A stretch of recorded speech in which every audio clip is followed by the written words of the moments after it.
అస్మత్ శ్రీ గురుభ్యో నమ. శ్రీమతే రామానుజాయ నమ. ఈరోజు మంచి మాట, ఆధ్యాత్మిక సాధన గురించి తెలుసుకుందాము.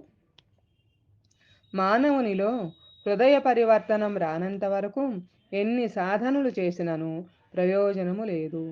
దయాగుణం, దానగుణం లేనిదే దైవముని ఎన్ని పూజలు చేసినను ఉపయోగం ఏమీ ఉండదు.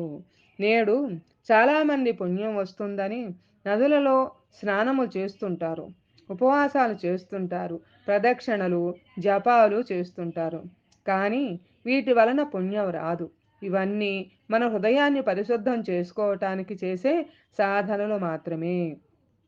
నదులలో స్నానం చేస్తే పాపం పోయి పుణ్యం వస్తుందనుకుంటే చేపలు కంటే పుణ్యాత్ములు ఈ సృష్టిలోనే ఉండవు.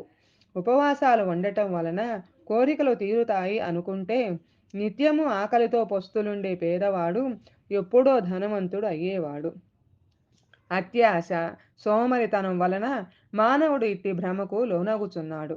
ఇవన్నీ చేయకూడదు అని కాదు, చేయాలి.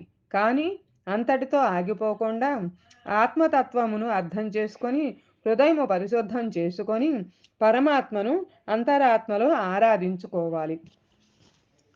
ఏనాడు మన హృదయాలు పరిశుద్ధమై పరమాత్మ కొరకు పరితపిస్తాయో అలాగే మనము శారీరకంగా కానీ మానసికంగా కానీ ఎవరినీ బాధ పెట్టకూడదు. కష్టాల్లో ఉన్నవారికి చేతనైన సహాయం చేయగలుగుతామో ఆనాటి నుండే మనము పుణ్యాత్ములమవుతాము, ధన్యాత్ములమవుతామని తెలుసుకొని ఆ ప్రకారం నడుచుకోవటమే ఆధ్యాత్మిక సాధన. లోకా సమస్త సుఖినో భవంతు, సర్వే జనా సుఖినో భవంతు.